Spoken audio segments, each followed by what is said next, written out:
주님을 찬양합니다. 2020년 봄 장로들과 책임 형제들을 위한 전체 주제는 하나님의 뜻입니다. 우리는 이번 8메시지를 통하여 하나님의 뜻을 분명히 알아야 할 뿐만이 아니라 하나님의 뜻 안에서 하나님의 뜻과 하나 되는 생활을 살고 봉사해야 한다는 부담을 만질 필요가 있습니다. 이번 8메시지는 두 부분으로 나뉘어져 있습니다. 메시지 1번과 2번은 예배소서를 통해서 하나님의 뜻이 무엇인지를 분명히 알아야 한다는 것입니다. 곧 메시지 1번과 2번은 이 하나님의 뜻에 관한 이상과 계시를 가질 필요가 있다는 것입니다. 두 번째 부분은 메시지 3번부터 메시지 8번은 이런 이상과 계시에 따른 우리의 생활과 봉사의 면을 다루고 있습니다. 곧 우리가 어떻게 이 하나님의 뜻과 하나 되고 이런 하나님의 뜻에 협력하는 사람이 되어야 하는 실행과 적용과 부담을 말하고 있습니다.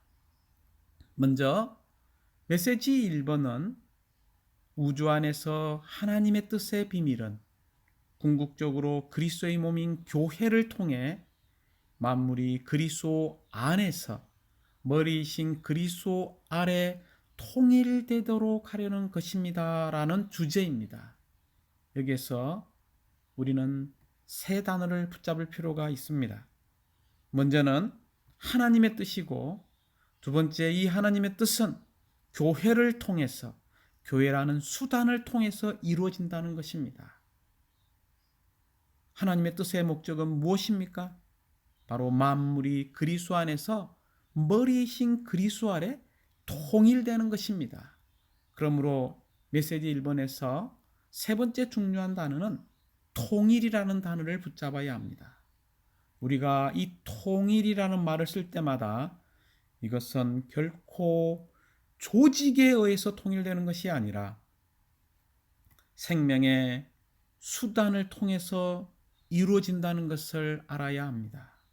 그러므로 우리는 생명 안에서 살아야 하고, 또한 우리 안에 있는 이 놀라운 신성한 생명이 자라고 성장할 필요가 있으며 심지어 성숙할 필요가 있습니다. 또한 우리는 빛 안에서 삶으로 이 머리이신 그리스도 안으로 통일되는 것입니다. 또한 우리는 메시지 2번에서 만물을 그리스도 안에서 머리이신 그리스도 아래 통일하시려는 하나님의 위대하고 고귀한 뜻을 알고 그 뜻에 참여하는 것을 말하고 있습니다.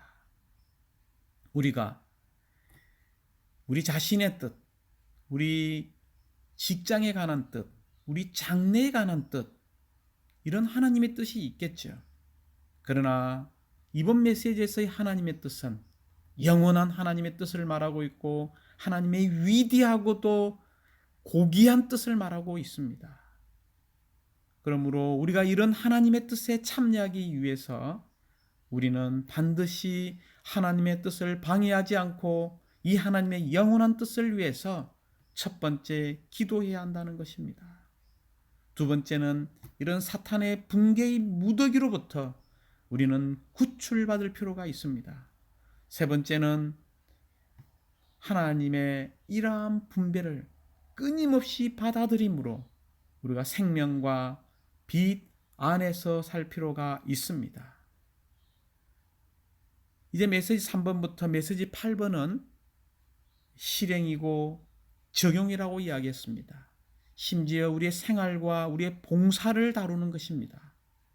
그러므로 메시지 3번에서 우리가 하나님의 뜻이 이 땅에서 이루어지기를 원한다면 우리는 반드시 기도할 필요가 있다는 것입니다. 그러므로 근간에 온 땅에 있는 회복 안에 있는 모든 성도들이 이 한 세 사람의 실제 안에서 동일한 주제를 갖고 동일한 부담을 갖고 이런 24시간의 파수꾼의 기도를 드리는 것은 이 시대의 위대한 일이라는 것을 보아야 합니다. 이것이 바로 한 세 사람의 실제를 산출할 것입니다. 우리는 함께 하나님의 목적을 위하여 함께 기도하고 있습니다. 하나님의 마음 안에 있는 그 갈망을 만지면서 말해내는 기도를 온 땅에서 동일하게 기도하고 있음을 찬양합니다. 결국 이러한 기도를 통하여 한 세 사람이 산출될 것이고 이런 사탄의 배역을 끝낼 것이며 모든 붕괴의 무더기로부터 다 우리를 해방하고 구출하여 하나님의 영원한 목적인 만물이 그리스도 안에서 머리이신 그리스도 안에 통일되는 것이 점점점 이루어지는 유일한 첫 번째 우리의 생활은, 우리의 적용은 바로 꾸준히 기도하는 것입니다. 그러므로 두세 명이 함께 기도 그룹 안에서 기도하는 이 실행을 주님이 다시 오실 때까지 우리가 함께 하나님의 뜻에 협력해서 기도하기 원합니다. 메시지 4번은 우리가 이런 하나님의 뜻이 땅에서 이루어지도록 이런 꾸준히 기도하는 이러한 기도 생활을 한다면 우리는 다윗처럼 하나님의 마음과 뜻에 맞는 생활을 살게 될 것입니다. 우리가 메시지 4번에서 또 구체적으로 다루겠지만 어떤 생활입니까? 첫 번째, 우리는 에베소서에 나오는 것처럼 이 에베소서 1장, 2장, 3장, 4장, 5장, 6장 각 장은 연합된 영에 따라서 사는 생활을 말하고 있습니다. 그러므로 우리는 이 에베소서를 통해서 연합된 영을 따라 사는 것을 훈련하고 생활할 필요가 있다는 것입니다. 이거와 더불어 우리는 끊임없이 몸에 썩기만에 생활할 필요가 있습니다. 연합된 영을 따라 살면서 몸의 썩김의 생활의 실전으로 들어가기 원합니다. 두 번째는 히브리서를 통해서 우리가 누림의 생활을 가져야 한다는 것입니다. 어떤 누림입니까? 모든 재물의 실제이신 그리스도를 우리의 생활 가운데서 누리는 것입니다. 세 번째는 어떤 생활입니까? 바로 로마서에서 바로 이 몸의 생활을 위해서 먼저 우리의 들여진 몸이 있어야 하고 또한 우리에게 변화된 혼, 특별히 우리의 생각이 새로워질 필요가 있습니다. 마지막은 우리의 영 안에서 불타서 이 불타는 영을 갖고 교회 생활을 할 필요가 있다는 것입니다. 이렇게 생활할 때 메시지 5번에서 우리는 첫 번째 하나님의 뜻, 우리가 거룩하게 되는 것을 체험할 것입니다. 메시지 5번은 바로 하나님의 형상과 관계되어지며 하나님을 표현하는 이 아들들이 되는 문제를 말하고 있습니다. 아들들이 되는 것은 첫 번째 그분의 찾는 거룩해 하심의 그 영을 통해서 우리가 거룩해 되는 것을 체험할 것이고, 두 번째는 위치적으로 이 그리스도의 피를 통하여 구속하시는 거룩해 하심을 체험하게 될 것입니다. 마지막으로 우리는 기질적으로 그 영에 의해서 우리가 거룩하게 될 것입니다. 우리의 거듭남으로부터 시작해서 우리의 몸이 영광스럽게 되는 이런 기절적인 변화를 통하여 우리는 하나님을 완전히 표현하는 아들들이 될 것입니다. 메시지 6번은 하나님의 이스라엘인 교회를 위해 하나님의 왕국 안에서 하나님의 통치 아래 하나님의 뜻을 행하는 것입니다. 이 메시지 6번의 강조점은 이스라엘인 교회죠. 즉 하나님의 왕국과 관계되어집니다. 이것은 전적으로 하나님을 대표하는 우리는 왕자들이 되어야 한다는 것입니다. 곧 하나님의 이스라엘인 왕자들이 되어서 하나님을 대표하는 사람들, 하나님의 통치권을 갖고 다스리는 사람들이 되어야 합니다. 이제 메시지 7번에서는 주님의 멍에 하나님의 뜻을 메고 주님께 배움으로 우리의 혼이 안식을 얻는 것을 말하고 있습니다. 우리가 주님의 멍에는 무엇입니까? 바로 아버지의 뜻을 메는 거죠. 이것은 가벼운 것입니다. 즉 우리는 부담을 갖고 주님을 섬겨야 한다는 것입니다. 우리는 결코 우리의 의무나 우리의 다만 일을 위해서 주님을 섬기는 것이 아닙니다. 우리가 일로 할 때, 의무로 할 때는 피곤한 것이지만 우리가 생명으로 이러한 부담을 갖고 할 때에 이것은 살아있고 번성하게 되는 것입니다. 사랑하는 형제자매님들, 우리가 그리스도와 교회를 섬길 때 결코 음으로 섬기지 마십시오. 일로 다만 섬기지 마십시오.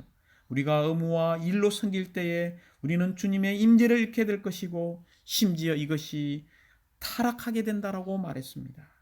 우리는 영 안에서 생명으로 부담을 갖고 주님을 섬김으로 살아있는 몸의 지체들이 되기 원합니다. 마지막은 메시지 8번은 하나님의 뜻을 알고 행하기 위한 집회입니다. 아주 중요한 것은 집회죠. 왜냐하면 이 집회 안에서 우리는 하나님의 뜻을 알게 되고 심지어 이 집회 안에서 형제자매들의 신원을 통하여 우리는 또 하나님의 뜻을 분배합니다. 그러므로 우리는 반드시 이 집회를 위하여 그리스도를 누리고 그리스도를 체험하고 그리스도를 전람해야 합니다. 이 그리스도를 전람하는 가장 탁월한 길이 무엇입니까? 바로 우리는 하나님을 위해 하나님 자신을 사람들 안으로 분배하는 이 신원의 기능을 모든 지체들이 집회 가운데서 발휘함으로 하나님의 뜻을 행하는 몸의 지체들이 되기 원합니다. 이제 우리는 메시지 1번에 왔습니다. 메시지 1번은 우주 안에서 하나님의 뜻의 비밀은 궁극적으로 그리스도의 몸인 교회를 통해 만물이 그리스도 안에서 머리이신 그리스도 아래 통일되도록 하는 것입니다. 라는 주제입니다. 이제 좀 다른 각도에서 우리는 메시지 1번의 제목에서 세 가지의 중요한 부담을 만져야 합니다. 첫 번째는 하나님의 뜻입니다. 두 번째는 이 하나님의 뜻은 교회죠. 세 번째, 그리스도 아래 통일되도록 하는 것입니다. 그러므로 우리는 세 단어, 하나님의 뜻, 교회, 그리스도라는 이 단어를 이 메시지 1번의 제목에서 만질 필요가 있습니다. 간단하게 말하면 하나님의 뜻은 그리스도와 교회입니다. 어떻게 이 모든 만물이 그리스도 안에서 머리이신 그리스도 아래 통일될 수 있습니까? 조금 전에 통일에 대해서 이야기했죠. 이것은 조직이 아닙니다. 어떤 단체처럼 조직에 의해서 통일되는 것이 아니라 이것은 전적으로 생명에 의해서 이루어진다는 것을 붙잡아야 합니다. 이제 로마자 1번과 2번을 먼저 보도록 하겠습니다. 로마자 1번과 2번의 부담은 우리가 하나님의 뜻의 비밀을 분명하게 이해해야 한다는 것입니다. 다른 말로 하나님의 뜻의 비밀을 분명하게 깨닫고 알아야 한다는 것입니다. 그러므로 먼저 로마자 1번에서 주님의 뜻을 우리는 이해할 필요가 있습니다. 에베소서 5장 17절은 우리가 어리석은 사람이 되지 말고 주님의 뜻이 무엇인지를 분명히 깨달으라고 말하고 있습니다. 에베소서 5장 16절과 17절을 읽어볼 때 이 시간과 하나님의 뜻을 연결하고 있는 것을 볼 수 있습니다.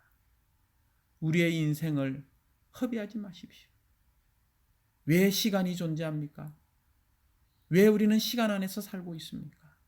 우리가 하나님의 뜻이 무엇인지 깨닫지 못한다면 우리는 시간을 낭비하게 될 것입니다. 그러나 우리가 하나님의 뜻이 무엇인지를 분명히 깨닫는다면 우리는 모든 것이 바뀔 것이고 우리의 우선순위, 우리의 인생의 가치관이 완전히 바뀌게 될 것입니다. 또한 골로새 1장 9절에서는 모든 영적인 지혜와 총명으로 하나님의 뜻을 온전히 알아라고 이야기하고 있습니다. 우리의 하나님은 살아계신 하나님이시고 사랑이 많으신 하나님이시며 영원한 목적을 갖고 계시는 하나님이십니다. 그러므로 하나님은 그분의 마음 안에 하나의 갈망을 갖고 계시죠. 특별히 하나님의 뜻 안에 있는 이 하나님의 갈망인 그분의 기쁨이 있습니다. 그분의 갈망, 그분의 기쁨, 그분의 뜻은 무엇입니까? 우리를 향한 하나님의 뜻은 교회 생활 안에서 우리가 머리이신 그리스도 아래 통일되는 생활입니다. 그러므로 우리는 자주 하나님께 선포하기 원합니다. 나는 하나님의 뜻을 위하여 하나님의 형상과 모양대로 창조되었다. 나는 하나님의 뜻을 위해 구속받았다. 나는 하나님의 뜻을 위해 거듭났고 하나님의 뜻을 위해서 변화되고 있으며 하나님의 뜻을 위해서 생명이 자라고 있으며 하나님의 뜻을 위해서 생명이 성숙하고 있다. 심지어 나는 하나님의 영원한 뜻, 하나님의 영원한 목적을 위해 주님의 회복 안으로 인도받았고 오늘 이 영광스러운 주님의 회복 안에 있다라고 선포하기 원합니다. 로마자 2번은 하나님의 뜻에 대한 의미를 말하고 있죠. 하나님께서 원하시는 것이며 하나님께서 성취하시고자 하는 것이 하나님의 뜻입니다. 여기서의 하나님의 뜻은 전적으로 하나님의 영원한 목적에 기원하는 하나님의 영원한 뜻을 말하고 있습니다. 이 하나님의 영원한 뜻은 우주의 기원의 심장부에 있는 것입니다. 심지어 하나님은 그분의 영원한 뜻에 따라 만물을 창조하셨습니다. 하나님의 영원한 뜻은 무엇입니까? 그리스도께서 만물 가운데서 첫째 위치를 가지시는 것입니다. 어떻게 그리스도께서 만물 가운데 첫째 위치를 가질 수 있습니까? 그것은 그리스도의 몸인 교회를 얻으셔야 가능한 것입니다. 그러므로 하나님은 교회와 함께 하시는 이 그리스도를 갖기를 간절히 원하십니다. 결국 하나님을 영원토록 표현하는 새 예루살렘이 오늘날 바로 하나님께서 교회와 함께 하시는 그리스도입니다. 다시 한번 로마자 1번과 2번을 정리하면 하나님은 영원한 뜻을 갖고 계시는데 이 뜻이 하나님의 영원한 목적의 근원입니다. 하나님의 뜻은 우주의 기원의 심장부에 있습니다. 하나님은 그분의 목적을 성취하시고 이루시기 위해 그분의 뜻에 따라 모든 우주 만물을 창조하셨습니다. 하나님의 뜻은 누구에게 집중되어 있습니까? 오직 한 분 인격이신 그리스도 안에 집중되어 있으며 그리스도께서 만물 가운데 첫째 위치를 가지시도록 하는 것입니다. 그리스도는 하나님의 영원한 뜻 안에서 모든 것이십니다. 할렐루야. 하나님은 교회와 함께 하시는 그리스도를 갖기 원하십니다. 하나님의 뜻은 그리스도의 몸인 교회를 얻으시는 것입니다. 어떻게 얻을 수 있습니까? 하나님께서 그분 자신을 우리 안에 분배하여 주심으로 자신을 위하여 교회를 산출하시고 얻는 것입니다. 곧 하나님의 뜻의 비밀은 하나님으로 적셔지고 하나님과 연합된 사람들로 이루어진 교회를 얻는 것입니다. 형제자매님들, 모든 것이 이 하나님의 영원한 목적을 위해 협력하고 있습니다.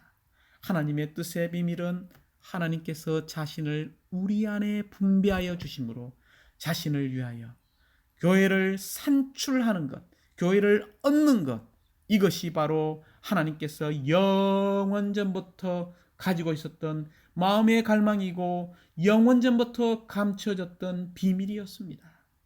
하나님은 그리스도 안에서 그 영으로서 새 예루살렘을 갖고자 하시는 그분의 영원한 뜻을 성취하시기 위해 지금 우리 안에 살고 계시고 우리 안에서 일하고 계십니다. 할렐루야. 새 예루살렘은 결국 하나님의 영광으로 충만한 어린 양의 아내로서 새 하늘과 새 땅에서 하나님을 영원토록 표현할 것입니다. 이제 우리는 어떻게 하나님의 영원한 뜻을 알 수 있습니까? 우리는 하나님의 영원한 뜻을 알 수 있는 8단계의 이런 과정들, 부담들을 만질 필요가 있습니다. 첫 번째, 우리는 로마서 12장 2절에 나오는 말씀처럼 우리의 자신을 제물로 드릴 필요가 있습니다. 우리의 모든 것을 제단 위에 놓고 하나님 자신을 살아있는 제물로 드리는 것은 자신을 위해 살던 문제를 해결합니다. 몸을 드리는 이 실질적인 헌신, 이 참된 헌신을 통하여 우리는 우리 자신을 위해 살지 않고 하나님을 위해 살 때 하나님은 기꺼이 이러한 사람들에게 하나님의 영원한 뜻을 계시하여 주십니다. 두 번째는 하나님의 영원한 뜻을 알기 위해서 자신을 부인할 필요가 있습니다. 사람의 뜻은 사람의 자아이지만 하나님의 뜻은 십자가입니다. 하나님의 뜻을 받아들일 때마다 그분의 뜻은 우리의 자아를 죽입니다. 이것은 자신을 따라 사는 문제를 해결할 것입니다. 세 번째는 우리의 마음을 처리할 필요가 있습니다. 나침반이 주변의 변화와 관계없이 항상 북쪽을 가리키는 것과 같이 우리의 마음도 항상 하나님을 향해야 하며 하나님께 향해야 합니다. 하나님을 목표로 삼아야 합니다. 네 번째, 하나님의 영원한 뜻을 알기 위해서 우리의 영을 사용해야 합니다. 영을 훈련하고 영을 사용하는 가장 좋은 길은 주님과 교통을 많이 나누는 것입니다. 어떻게 주님과 많은 교통을 나눌 수 있습니까? 하루에 정해진 시간을 따로 정해놓고 우리는 꾸준히 기도할 필요가 있습니다. 개인적으로 기도할 뿐만이 아니라 두세 명이 기도 그룹 안에서 기도할 때에 우리는 영을 사용할 것이고 영을 훈련하게 될 것입니다. 다섯 번째, 하나님의 영원한 뜻을 알 수 있는 길은 우리의 생각을 훈련하는 것입니다. 우리는 여전히 생각으로 하나님의 뜻을 실제로 해석하는 것이 필요합니다. 성령께서 우리의 생각을 새롭게 할수록 영 안에 있는 느낌을 쉽게 이해하며 하나님의 뜻을 알게 됩니다. 이제 하나님의 뜻을 알기 위해서 여섯 번째는 하나님과 교통하는 것입니다. 이것은 하나님과 교통할 때에 우리의 내재적인 기름 바름, 내재적인 그 영의 느낌을 우리가 살피는 것을 말하고 있습니다. 일곱 번째, 하나님의 뜻을 알기 위해서 우리는 매일 성경을 읽어야 합니다. 우리의 손에 가장 보배인 회복력 성경 신구약이 우리 손 안에 있습니다. 매일 우리는 신구약 말씀을 읽기 원합니다. 회복력 본문과 함께 이 보석과 같은 이 각주를 읽기 원합니다. 우리가 이러한 말씀을 읽을 때 특별한 환경과 특별한 일이 생길 때마다 우리는 말씀을 적용할 수 있는 능력이 생길 것입니다. 또한 성경을 읽을 뿐만이 아니라 이러한 건강한 이러한 말씀을 해석하는 이 시대의 사역의 말씀을 우리가 꾸준히 함께 읽기 원합니다. 마지막으로 여덟 번째, 하나님의 뜻을 우리가 알기 위해서 우리에게 주어진 환경을 살필 필요가 있다는 것입니다. 하나님께서 안배하신 환경을 살펴봄으로써 우리는 하나님의 뜻을 알 수 있습니다. 그러므로 6번, 7번을 우리가 한 묶음으로 이야기하자면 우리가 하나님의 뜻을 알고자 하는 그리스도인은 안의 내적인 느낌, 그 영의 기름 바름에 순종할 필요가 있고 밖에 성경을 살펴볼 줄 알아야 할 뿐만이 아니라 주위의 환경, 우리에게 주어진 환경을 살펴볼 줄 아는 사람이 될 필요가 있습니다. 이제 로마자 3번과 이 4번과 5번은 두 번째 부담입니다. 바로 아들의 자격을 얻고자 하는 하나님의 갈망을 만질 필요가 있다는 것입니다. 에베소서 1장 4, 5절은 이렇게 말하고 있습니다. 하나님 아버지께서 창세전에 그리스도 안에서 우리를 선택하시어 사랑 안에서 하나님 앞에 거룩하고 흠이 없게 하셨습니다. 또한 하나님 아버지께서 그분의 뜻의 기쁨을 따라 우리를 미리 정하셔서 예수 그리스도를 통하여 우리가 아들의 자격을 얻어 하나님 자신께 이르도록 하셨습니다 라고 말하고 있죠. 에베소 1장 4, 5절에서 우리는 선택이라는 단어를 붙잡아야 합니다. 두 번째는 하나님 앞에 거룩하고, 이 거룩이라는 단어를 붙잡아야 하고, 세 번째는 우리를 미리 정하셨다. 네 번째는 아들의 자격을 얻게 하는 것입니다.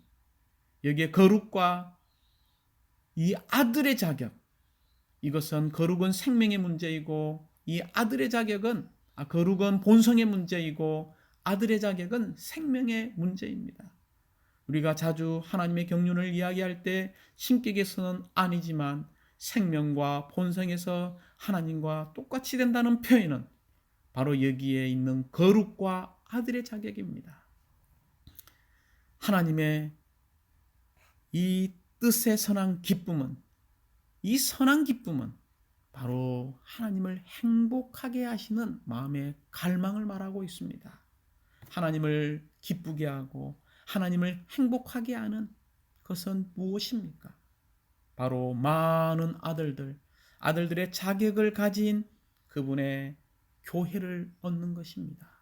이것을 위하여 우리가 선택되었고 영원 과거에 미리 정해졌음을 찬양합니다. 사랑하는 형제자매님들, 다시 한번 하나님은 하나의 뜻을 갖고 계시며 그 뜻 안에서 하나님의 선한 기쁨이 있습니다. 선한 기쁨은 무엇이라고 했습니까? 하나님을 기쁘게 하는 것이죠. 하나님을 행복하게 만드는 것입니다. 그러므로 하나님은 그분의 기쁨에 따라, 그분의 마음의 갈망에 따라 우리가 그분의 아들들이 되도록 미리 정하셨습니다. 심지어 창세전에 하나님은 우리가 거룩하게 되도록 우리를 선택하셨습니다. 거룩하게 되는 것은 하나님께서 그분 자신을 우리 안에 분배하시고 그분의 본성을 우리와 연합시킴으로써 우리가 거룩하게 되는 과정이며 절차입니다. 그러나 하나님의 아들들이 되는 것은 목적이고 목표입니다. 우리가 하나님의 아들들과 연결되어 하나님의 맏아들의 형상과 같은 것이 되는 문제입니다. 이것은 하나님께서 우리의 온 존재, 곧 우리의 영과 우리의 혼과 우리의 몸이 다 하나님의 아들들로 만드는 것을 말하고 있습니다. 그러므로 우리는 모든 일을 자신의 뜻에 여길 대로 일하시는 분의 목적에 따라 미리 정했다는 것을 잊지 마십시오. 에베소서 1장 9절에서 하나님의 뜻은 비밀로서 하나님 안에 감춰져 있기 때문에 그분의 뜻의 비밀이라고 말했습니다.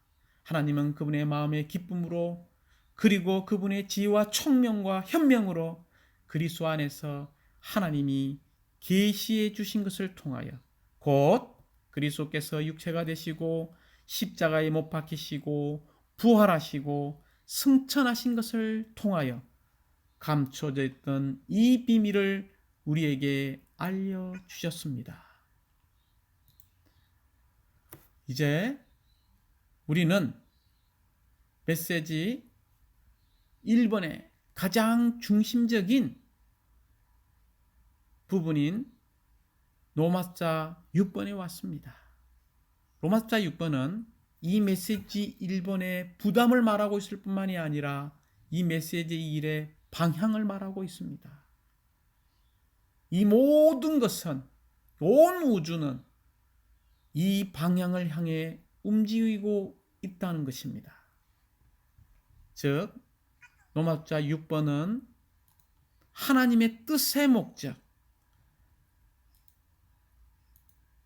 궁극적으로 우주 안에서 이런 하나님의 뜻은 그리스도의 몸인 교회를 통해 만물을 그리스도 안에서 머리이신 그리스도 안에 통일하는 것입니다. 이제 이 만물을 그리스도 안에서 머리이신 그분 안에 통일하는 것은 모든 시대에 걸친 하나님의 모든 시대적인 안배를 통해서 이루어진다는 것입니다. 모든 시대, 이런 시대적인 안배는 네 시대로 나눌 수 있죠. 첫 번째는 율법 전 시대, 두 번째는 율법 시대, 세 번째는 은혜 시대. 곧 은혜 시대란 교회 시대를 말하고 있고 비밀 시대를 말하고 있습니다. 네 번째, 이 왕국 시대를 통하여 만물을 그리스도 안에서 머리이신 그분 안에 통일할 것입니다. 그러나 사탄도 여전히 목표를 가지고 있죠. 하나님의 창조물을 부패시키고 혼란을 일으켜서, 즉 사탄은 죽음이라는 무기를 사용하여 이 창조물 안에 주입해서 온 우주가 붕괴의 무더기가 되게 합니다. 타락하고 제약된 상태에서 뿐만 아니라 우리는 반드시 붕괴의 무더기에서 구원받아야 하는데 그 수단이 교회를 통해서 이루어진다는 것입니다. 교회를 통해 만물을 머리이신 그리스도 안에 통일하실 것입니다. 그러므로 그리스도를 머리로 삼는 그리스도의 몸이 산출되어야 합니다. 교회가 앞장서서 머리이신 그리스도 안에 통일되어 들어가야 합니다. 그러므로 우리의 교회 생활은 무엇입니까? 바로 머리이신 그리스도 안에 통일되는 생활입니다. 머리이신 그리스도 안에 통일되는 생활은 무엇에 의해서 이루어집니까? 전적으로 교회 생활 가운데서 생명과 빛을 체험한 믿는 이들에 의해서 이루어지는 것입니다. 그러므로 우리는 생명과 빛이 너무나 필요합니다. 생명과 빛이 우리의 혼돈을 정복하고 우리를 붕괴의 무더기에서 구출하여 머리이신 그리스도 아래 통일시킬 것입니다. 그러므로 우리는 주님께 간절히 기도하기 원합니다. 주 예수님, 우리를 생명으로 적셔 주십시오. 생명의 빛으로 우리를 비추어 주십시오. 우리는 여기서 하나님의 뜻을 위해 살고 당신의 큰 기쁨과 당신의 의결에 따라 살고 있습니다. 우리는 하늘에서 뜻이 이루어진 것 같이 이 땅에서도 이루어지기를 간청합니다. 사랑하는 주 예수님, 당신의 몸을 건축하시고 당신과의 신성한 로맨스의 완결인 이 결혼을 위해 단장된 신부를 예비시켜 주십시오. 사랑하는 형제자매님들, 사탄은 죽음을 가져오죠. 이 죽음을 우리 안에 분배합니다. 이 죽음은 어둠을 가져오고 이 어둠은 혼란을 가져옵니다. 이 혼란의 결과가 무엇입니까? 붕괴의 무더기입니다. 그러나 그리스도는 생명으로 우리 안에 분배해서 빛을 가져오고 이 빛은 질서를 가져오며 결국 하나 온 땅에 생명을 통한 이 통일을 가져오게 될 것입니다. 결국 새하늘과 새 땅에서 만물은 그리스도 안에 머리이신 그리스도 안에 통일되게 될 것인데 이것이 바로 에베소서 1장 10절의 완전한 성취가 될 것입니다. 새 예루살렘에서 모든 것은 생명으로 완전히 적셔질 것이고 새 예루살렘에서 모든 것은 다 생명의 빛 아래 있게 될 것입니다. 온 우주는 투명한 성을 통해 나타난 빛 가운데서 머리이신 그리스도 아래 통일되게 될 것입니다. 그러므로 우리는 로마자 6번에서 만물을 머리이신 그리스도 안에 통일하려는 이 부담을 만지기 원합니다. 에베소서 1장 10절은 이렇게 말하고 있습니다. 때가 찰 때의 경륜을 위한 것입니다. 이 경륜은 만물, 곧 하늘들에 있는 것들이나 땅에 있는 것들이 다 그리스도 안에서 머리이신 그리스도 안에 통일되도록 하는 것입니다. 에베소서 1장 10절에서 이 경륜으로 번역된 헬라 단어는 우리가 잘 알고 있다시피 오이코노미아로서 그 의미는 가정의 법, 가정 관리, 가정 행정을 말하고 있습니다. 여기서 파생된 의미가 행정적인 안배, 계획, 경륜입니다. 하나님께서 그분의 갈망에 따라서 그분 안에서 계획하시고 목적하신 경륜은 때가 찰 때에 모든 것을 그리스도 안에서 머리이신 그리스도 안에 통일되게 하는 것입니다. 특별히 어떤 수단을 통해서 만물을 머리이신 그리스도 안에 통일합니까? 바로 교회를 통해서입니다. 그러므로 사랑하는 형제자매님들, 교회와 하나님의 뜻을 연결하고 있다는 것을 붙잡으시기 바랍니다. 에베소서 1장 22절은 하나님께서 그리스도를 만물 위에 머리가 되게 하시어 교회에게 주셨다라고 말합니다. 이것은 만물이 머리이신 그리스도 아래 통일되는 것이 교회와 관련된 것임을 더 계시해주고 있습니다. 머리이신 그리스도와 부합되는 몸인 교회가 없이는 하나님께서 만물을 그리스도 안에서 머리이신 그리스도 아래 통일하시는 것이 가능하지 않을 것입니다. 만물을 통일하는 것은 머리에 의해 성취되지만 머리를 위한 몸이 없이는 결코 성취될 수 없습니다. 그리스도께서 만물 위의 머리가 되실 수 있는지의 여부와 만물이 그리스도의 권위에 복종할 수 있는지의 여부와 만물이 그리스도 안에서 머리이신 그리스도 안에 통일될 수 있는지의 여부는 전적으로 교회가 산출되고 자라는지의 여부에 달려 있습니다. 교회가 완전히 자랄 때 하나님은 만물을 그리스도의 권위에 복종시킬 수 있을 것입니다. 그러므로 교회는 수단에 의해 그리스도는 만물 위의 머리가 되실 수 있습니다. 결국 그리스도를 머리로 하는 몸은 만물을 다스릴 수 있는 우주적인 머리가 될 것입니다. 모든 것이 그리스도 안에서 머리이신 그리스도 안에 통일될 때 절대적인 평안과 절대적인 조화가 있을 것이고 그 붕괴에서 완전히 구출될 것입니다. 이러한 상황은 만물이 복원될 때까지 시작될 것입니다. 궁극적으로 하나님의 뜻은 만물을 그리스도 안에서 통일시키는 것입니다. 그리스도께서 이것을 교회를 통해서 그리스도의 몸인 교회를 통해서 하실 것입니다. 여기에 하나님의 영원한 뜻이 있습니다. 하나님의 영원한 목적은 바로 하나님께서 그분 자신을 사람과 연합하심으로 사람을 통해 그분 자신을 표현하고 나타내시는 것입니다. 하나님의 영원한 목적은 새 예루살렘을 갖는 것인데 새 예루살렘은 구속하시는 하나님의 아내입니다. 하나님의 뜻은 그분께서 우리에게 모든 것이 되는 것이고 하나님의 뜻은 그리스도의 몸이 건축되는 것입니다. 하나님의 뜻은 준비된 신부를 갖는 것이고 하나님의 뜻은 새하늘과 새 땅에서 영원한 결혼을 갖는 것입니다. 우리는 거기서 아내가 될 것이고 아들은 남편이 되실 것입니다.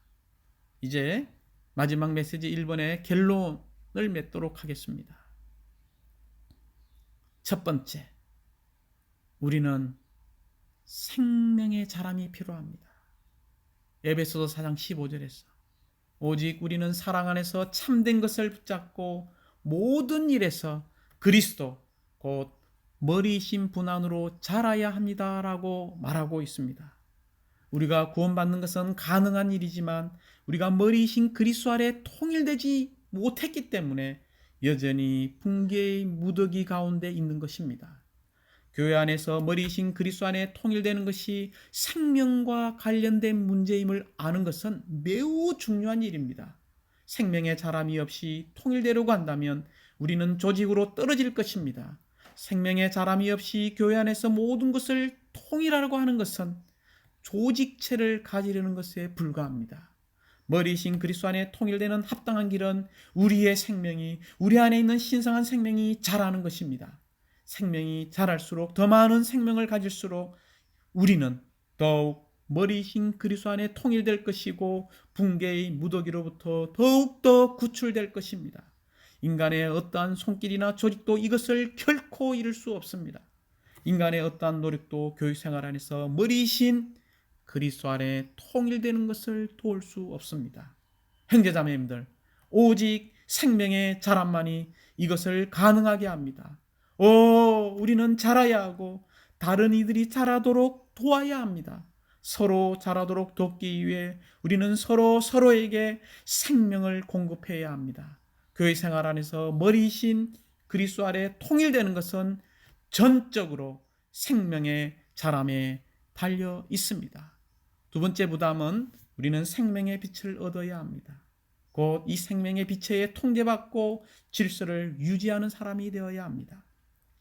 요한복음 8장 12절에서 예수님께서 다시 사람들에게 말씀하셨다. 나는 세상의 빛이니 나를 따르는 사람은 결코 어둠 속에 다니지 않고 생명의 빛을 얻을 것입니다 라고 말하고 있습니다. 빛이 있는 곳에 모든 것이 질서 가운데 있습니다. 형제자매님들, 예를 들어서 이 부산시에 빛이 없다고 가정해 보십시오.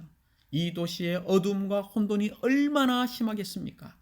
생명은 조절하고 빛은 통제합니다. 교회 생활 안에는 규율이 없지만 조절하는 생명과 다스리는 빛이 있습니다. 교회가 생명으로 충만할 때 또한 빛으로 충만합니다.